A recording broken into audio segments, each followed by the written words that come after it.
Now it looks like another separate video has started. So this is either video 2 or video 3 of the video series that got started on the date of February 27, 2025.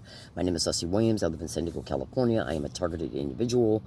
I am at currently the 145th new HA area. And I know you don't understand what that means. It's okay for now. So check this out. Picking up where I left off at the tail end of either video 1 or 2. I won't know if they were two separate videos or just one until I conclude this video or the next video because of the way the microcard works. Anyway, so picking up where I left off at concerning the prior video, I was at an area called that I gave a code name to that was called the Octopus Tree location. And I explained why I gave it the code in the previous video. Okay? And so back in 2018 and 19 is when these demonic, demented, premeditated mass murderers, because this crime is happening to tens of thousands of people across America daily. I see hundreds of tweets about this crime weekly. Other victims, absolutely. So in late 2018, early 2019 is when they started the in real time, everyday, brutal, everyday, nonstop, brutal, directed energy weapons attacks, radio frequency wideband attacks, which I didn't know that that's what I was experiencing back then. I know it now, but I didn't know about that back then. And acoustic attacks that produced nonstop, all day long, including when I was sleeping, nonstop, sadistic, brutal torture, nonstop, every single day and night. And it's been ongoing, nonstop, every day and night since. Okay? Nonstop. I'm enduring it right now as I speak. High-pitched frequency sound in my right ear.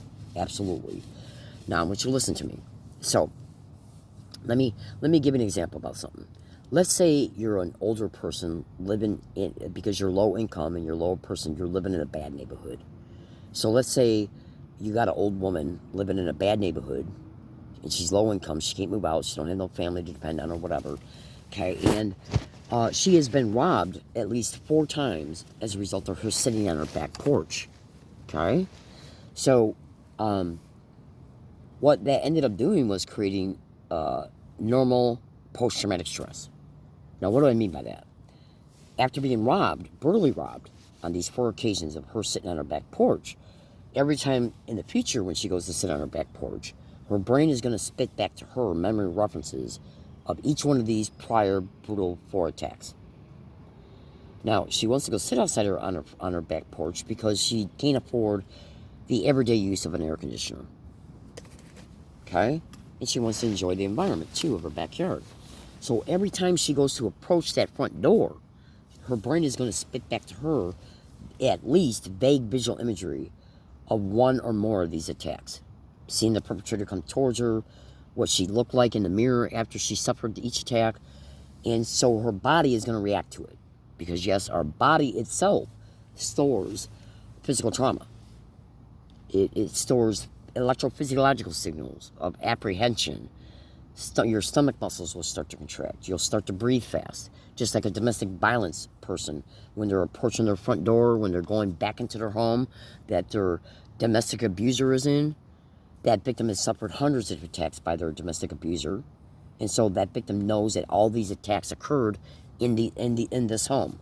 So when that victim reapproaches the door to go into the house that they've endured all these hundreds of attacks at, the brain is gonna start rotating back into the visual cortex, visual imagery of these prior attacks, and the body's gonna start reacting to it. Hypervigilance, fast breathing, muscle contractions, stomach muscle contractions included. Okay, hypervigilance, anxiety, hypertension. This is the way the brain and the body reacts to past traumas, and it's stored post-traumatic stress related to these past traumas. It's a matter of neurological and biological, the way the neurological and biological processes work. This is post-traumatic stress. Briefly explained. Now, you're going to understand why I went out of my way to expose this here in a few minutes, so stay with me. Now, the vile animals, the sadistic little maggot murdering animals who are hosting this crime, they know all of this, down to the last minute detail. You would not be, oh my God, you just would literally not believe the different multidisciplinary researchers that are connected to this crime, the extreme criminal program of gang stalking, and all of its applications. You have different multidisciplinary PhDs involved in the different types of non-consensual biomedical implants that are in victims. Okay, and I'm not going to dive into that right now because I don't want to. I don't want these types of descriptions to overtake what I was starting to explain. Then you got massive amounts of extremely demented, corrupt psychiatrists involved in this crime, as well as psychologists, absolutely, including them being in area neighborhood hospitals, including university hospitals, psychiatric floors, absolutely, and psychiatrists that work through contract work through police and the courts. Oh, absolutely. The psychiatrist in the mental health field is deeply embedded in this crime because they're making billions of dollars a year off the intentionally induced traumas, tortures, and illegal probate control schemes that end up happening to victims all across the country. It's the medical mafia, literally, in part. So make no mistake about it. I know for a fact that psychiatrists and psychologists are connected to this crime, and the true healthy psychiatrists and psychologists that are out there that work in private practice can also be privately colluded with. This is in part just one aspect, okay, of this huge criminal program and the influence that comes with it. Okay, if you can privately collude with a see, because most of the doctors connected to this crime are directly connected to organized crime, because that's what this crime is. The program of gang stalking is organized crime in the system. So they got their tentacled, colluding doctors who are in massive different fields, and psychiatry is one of the biggest ones. Absolutely. So when it comes to the psychological operations that are perpetrated against the vast majority of gang stalking victims, these psychological operations are intentionally templamented, which means it's a template that they work off of concerning what type of psychological operations to effect upon the victim, to force the victim into certain thinking patterns, emotional patterns, to force the victim into certain brain states based on the psychological operations that is perpetrated and embedded throughout the entire program. So make no mistake about it, psychiatrists are absolutely in play here. Every last one of their little whore asses, including the ones that work through jails and detention centers, belong in a fucking dog cage. Okay? Absolutely. Including the ones that work through police and homeless services and the courts. They all belong in jail. Every last one of them. They need to have their lives completely stolen from them. Make no mistake about it. Now, so the filthy ass whores that are connected to the host of this crime have these types of employment descriptions connected to them. So they know all about the symptomologies of different mental illnesses. They know all about what it would take to drive the brain into certain thinking patterns, brain states, emotions, which is affected through the acoustic technologies, which can include absolutely remote neural monitoring, how it's criminally interfacing with the visual and auditory cortex. Okay, the voice to skull, harassments and batteries and critical statements that the victim's forced to hear, the heterodyning that drives the victim into certain brain states. All of it is based on what they understand about the brain's neurological systems and psychological, things that they can induce in the victim in order to produce emotions, brain states, thinking patterns, and many other things like learned helplessness, victimization, despair, even situational depression. Situational depression is basically where a person can have clinical depression, which is usually, from what I understand about that, which I don't have, by the way, which I understand about that is just basically a neurochemical imbalance. Situational depression has to do with something that where your brain is being taken to a state of emotional depression, and maybe even a brain state of depression based on a situation, like a situation of abuse. Going back to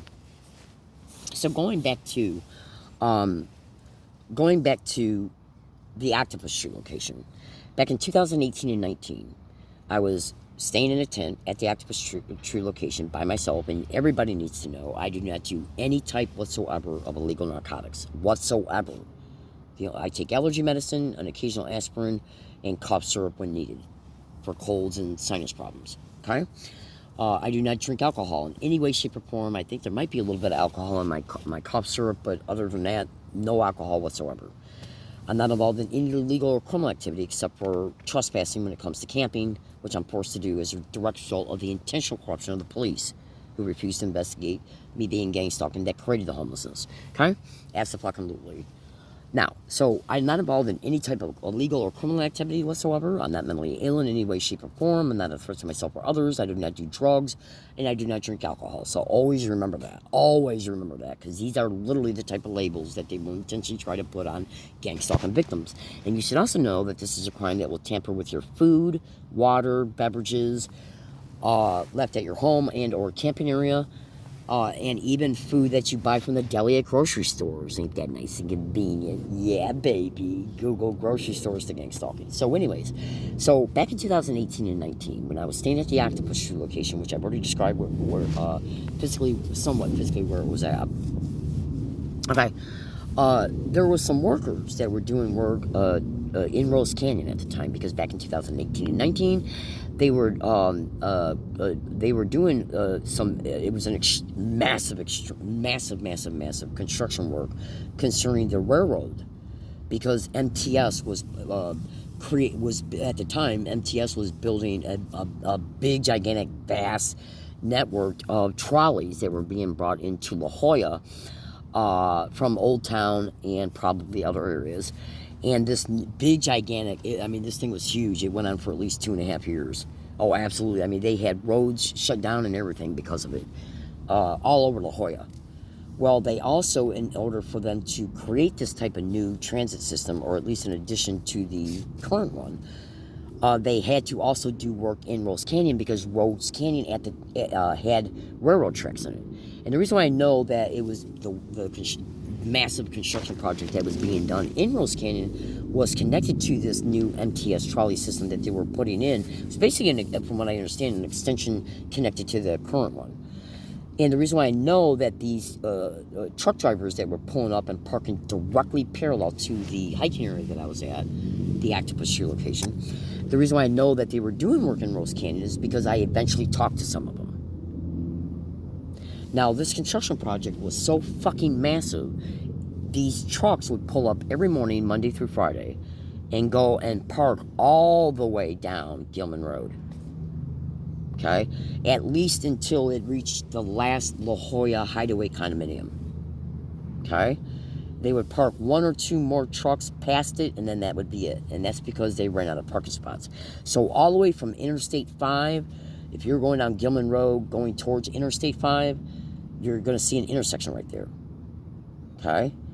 And the trucks would park in the middle, right before that intersection, the middle of Gilman Road, and then the rest of them would park right next to the La Jolla Hideaway condominiums, and then they would go all the way up the road until they reached the last condominium of the La Jolla Hideaway condominiums, and then that was it. And then as soon as one left their parking position to go to Rose Canyon, another one took its place. So this was occurring for every day for at least 1.5 years. Now, why is this important? Now, I want you to listen to me very, very, very, very, very carefully, because if you pay very meticulous, close attention to my following statements, you're going to see something that's going to be revealed to the mind, and I guarantee you, your brain is going to say, okay, I see it.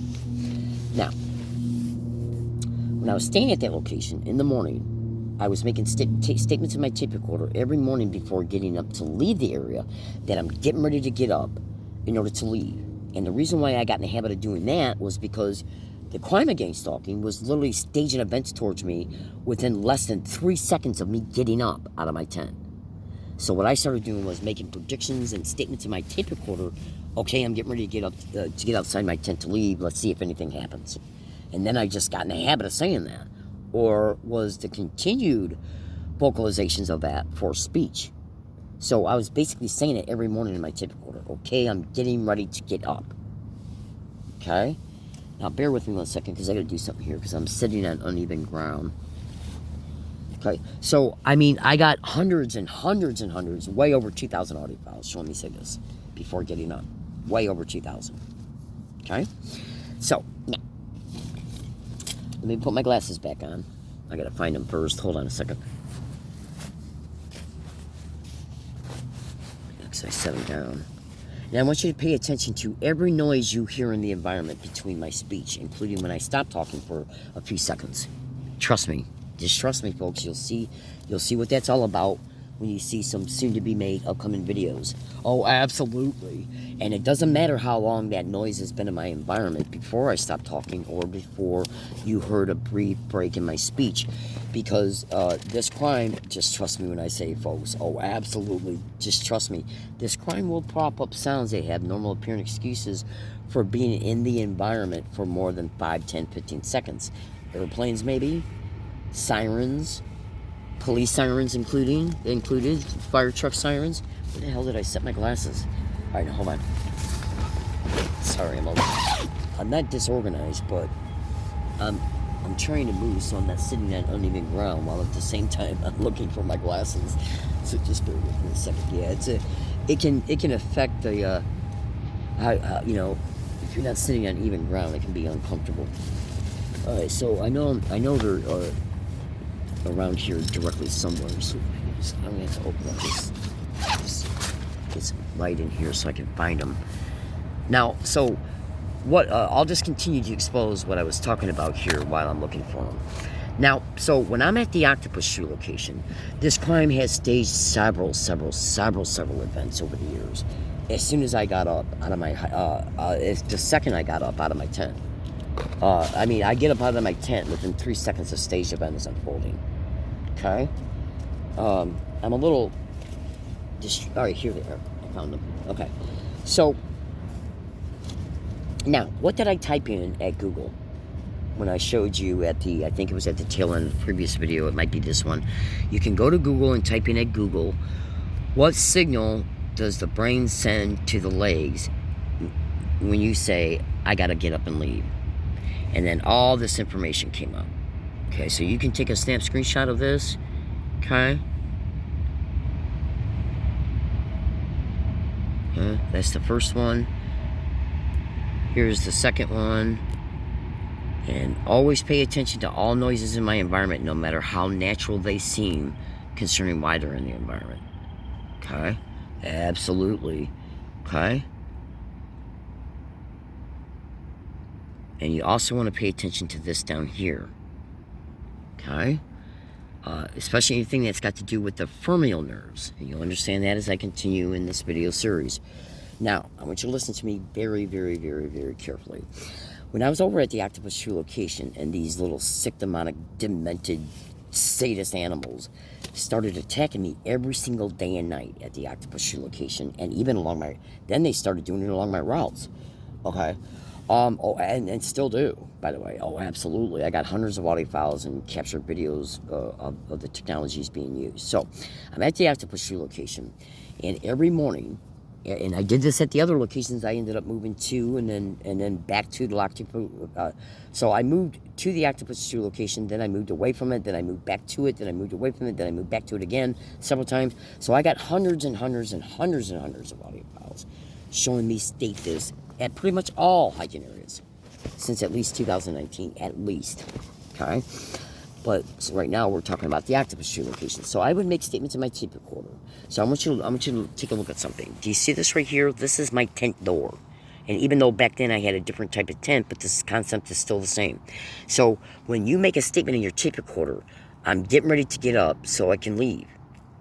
Now, 99% of the time, every time that I made that statement in my tape recorder, I would be fully dressed, and the only thing left to do would be to unzip the tent door. Hold on, I gotta sneeze. The only thing left to do would be to open up the tent door and then turn my body so my legs would then stick outside the tent door, and then I would use my arms to push my upper torso up so that I could stand up. Okay? Now, I've already told you about why I was making those types of statements in my tape recorder. I'm getting ready to get up so I can leave. I'm getting ready to get up so I can unlock my bike to leave. Okay? Now, what did they start doing with the truck drivers that were dedicated to those construction trucks that were being parked in the middle of Gilman Road, right off the intersection, and then once, like, okay, so you got the La Jolla Hideaway condominiums on Gilman Road. And then when you're going towards Interstate 5 and you see them, you're going to come into an intersection that's about within a block before Interstate 5. Okay, coming from the direction of UCSD. Okay, now why this is important is because once the La Jolla Hideaway condominiums, their property stops, there's an intersection off to the right within a block before you get to Interstate, less than half a block before you get to that Interstate 5 intersection that allows you to get on the freeway. And that intersection allows people to make a right from Gilman Road so they can go into the La Jolla Hideaway condominiums for the condos that are dedicated to that stretch, okay, of the condos that go all the way down most of Gilman Road. And then on the other side, after you make that right, is a park and ride court where you can park your vehicle and catch a ride with other people so you can go to work. Okay? Now, the Octopus Tree location is right next, and then there's a field that's behind the park and ride parking lot. Now, that field right across the street is where the Octopus Tree location is at. Okay? And that's where I endured hundreds, way over 1,000 brutal torture episodes, which I can now prove, by the way. Absolutely. Verbally logged on my tape recorder. Now, so, the Octopus Tree location, being at this place I just told you at, when I would make a statement to my tape recorder, okay, I'm going to get up right now, unlock my bike and leave, other audio files show me saying I'm getting ready to get up and leave. Okay? So, right when I would say that, I would go to get up, and then the trucks would instantly pull up right there at that second, right after I told my brain to get up. Because think about this. Consider this. You got to listen very carefully, okay? When you're say if you go and lay in your bed to take a nap, and then you wake up, you lay there for a few minutes, and then you say to yourself, I'm going to get up and go get a cup of coffee. Okay? Or you're sitting in a chair, and you say to yourself, I'm going to get up and go get an apple, or go check my mail, or whatever. Your brain is sending instructions to your legs to get up. Now, if you have a neuroprosthetic brain-to-computer interface brain implant on your primary motor cortex and or in your premotor cortex, especially if you also have a Utah electrode array on the back of your head and or a neuroprosthetic implant in your ear, and I know this sounds crazy, folks, don't walk away, trust me, stay with me, okay? What's happening here is that the demonic bitches who are interfacing with one or more of those implants, okay, and you can be a victim that's got all three, or two of the three, or one of the three. It allows the perpetrators to remotely interface with that implant, which then in turn means that they're literally monitoring the population of neurons dedicated to what? The get up and go response. So, let me put my glasses back on. Excuse me. And I did talk about in one of the prior videos connected to this video series that you can go to Google and type in a Google Synchron, Synchorn,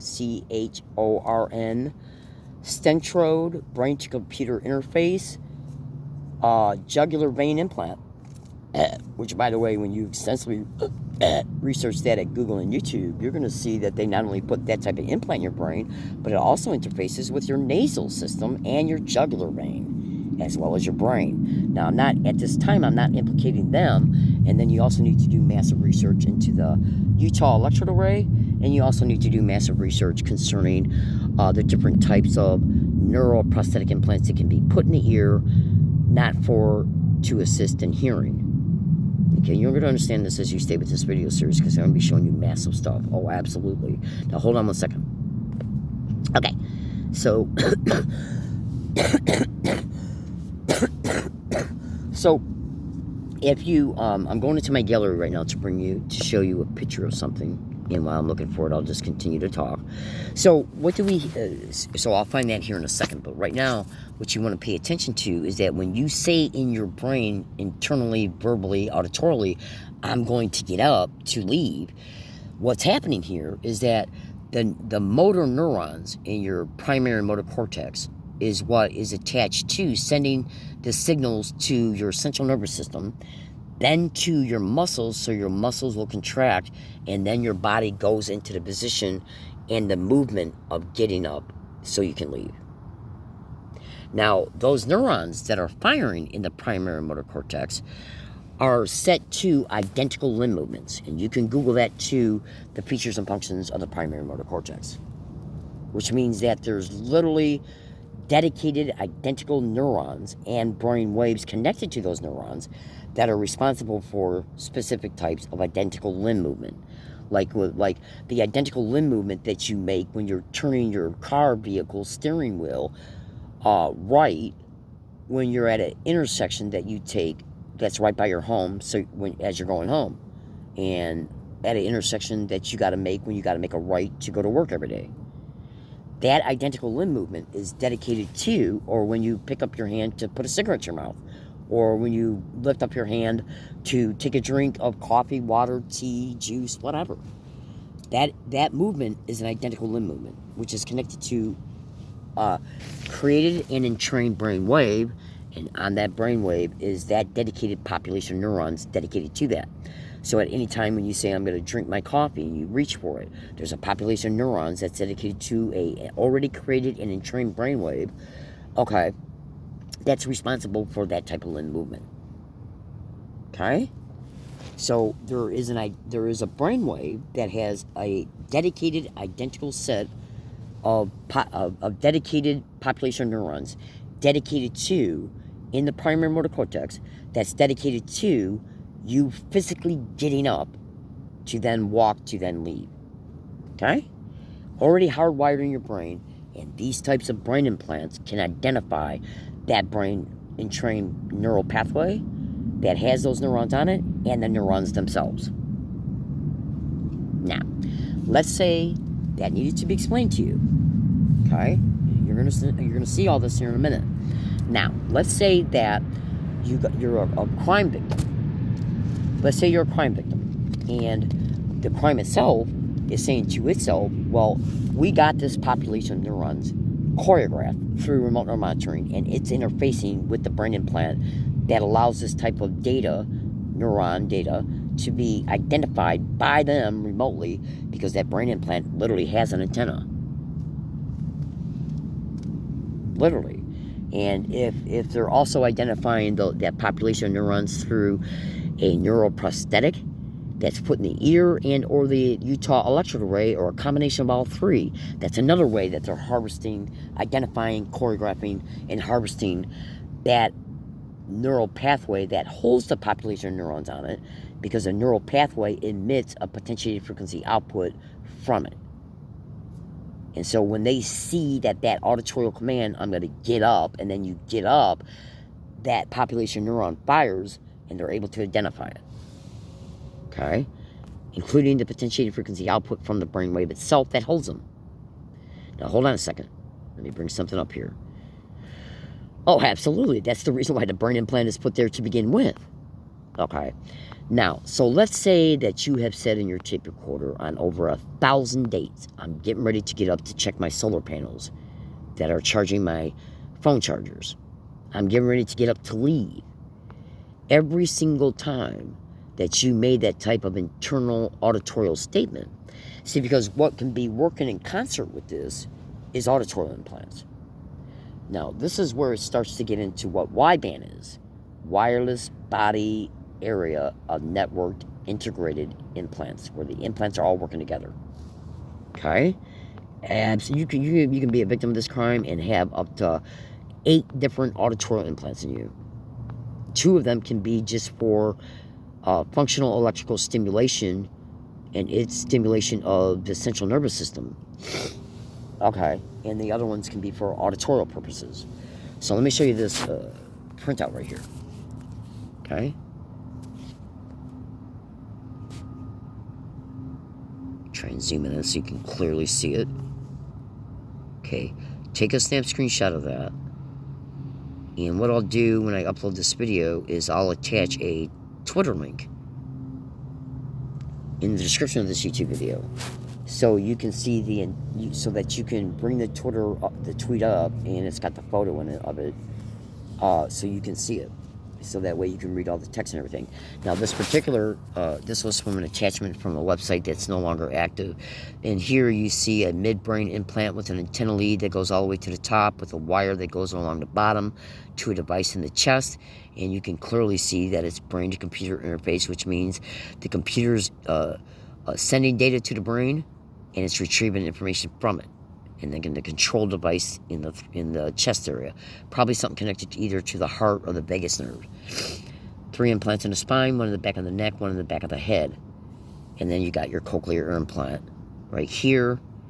Okay, and then you can see how all this is connected to the crime of gang stalking. So if you got a cochlear ear implant in you, they can also hear what you're saying when you're making statements into your tape recorder through the sound processor of it. Okay? So now, going back to the octopus shoe location, because I want to finish exposing the information from that location so I can tie it off so you can see this, the subject matter. So, on hundreds of dates, on at least 100 dates, these truck drivers were pulling up right before I would go to get up. Either right before I said, I'm getting ready to get up to leave, or I'm getting ready to get up to unlock my bike and then leave.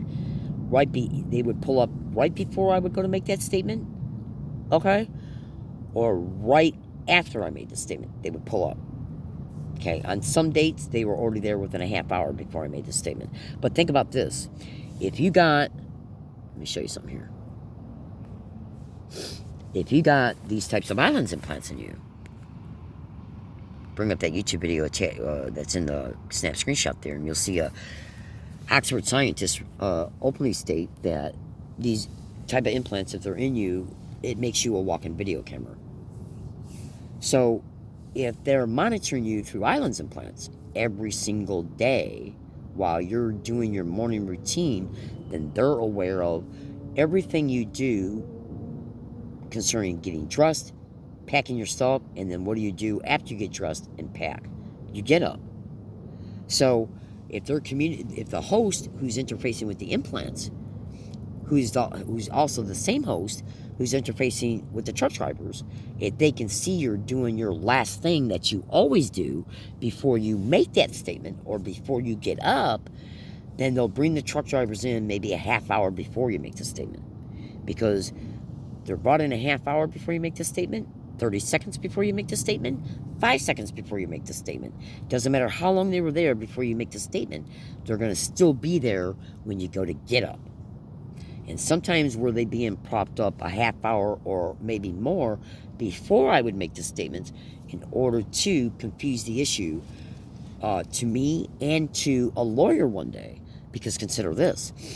If the vile animals that were hosting this crime had any way of knowing that you were logging your experiences, and if they had any way of knowing that you were making statements in the tape recorder, okay, I'm getting ready to get up, would they want to make it appear that on many dates the truck drivers were already there at least a half hour before you made the statement? Now, just trust me, folks, when you stay with this account in this video series, you'll see the additional ways that they would be able to determine when you got up, how long it would take for you to get dressed and packed, and then right after you get dressed and packed, you make the statement. So they just take that information and scrutinize it, and then adjust their behavior accordingly. Abso-fucking-lutely. And where do you see that additional information? That's going to also blow your mind.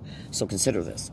Now, so let's say on at least 300 dates, these truck drivers let's say at least on 150 dates, these truck drivers pulled up Monday through Friday and would park directly parallel to the octopus tree location. Because once you get to that parking ride that I discussed a few minutes ago, okay, when you get back on the road directly even to that intersection that allows you to go into the parking ride, and then you look into Gilman Road, guess what's in the middle of it? A concrete medium.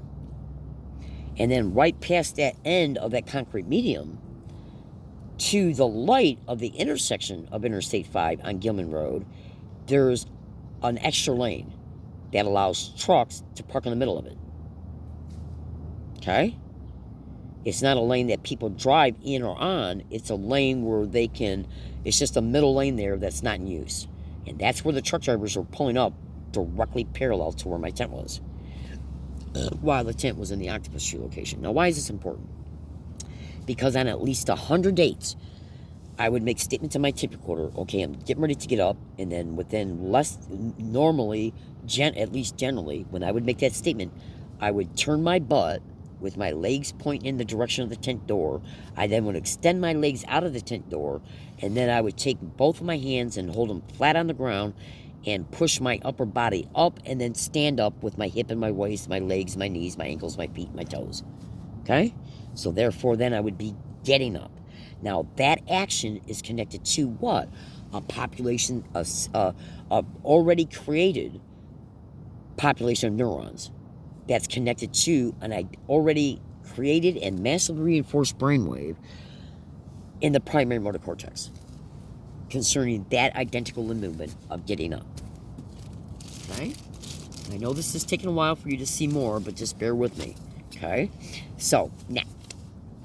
So, if you're saying to yourself, I'm going to get up, and then I'm going to leave, that population of neurons gets activates, and what happens here is then electrical stimulation is sent to the central nervous system, and then it goes down along the spine, and then it goes into the hip, the waist, and the legs, the knees, okay, the ankle, the feet, and the toes, that sets you into the motion of getting up. So just go to Google and type in at Google, what brain signals are sent to my brain when I say I'm getting ready to get up. Now, I just got notified that there's only 15%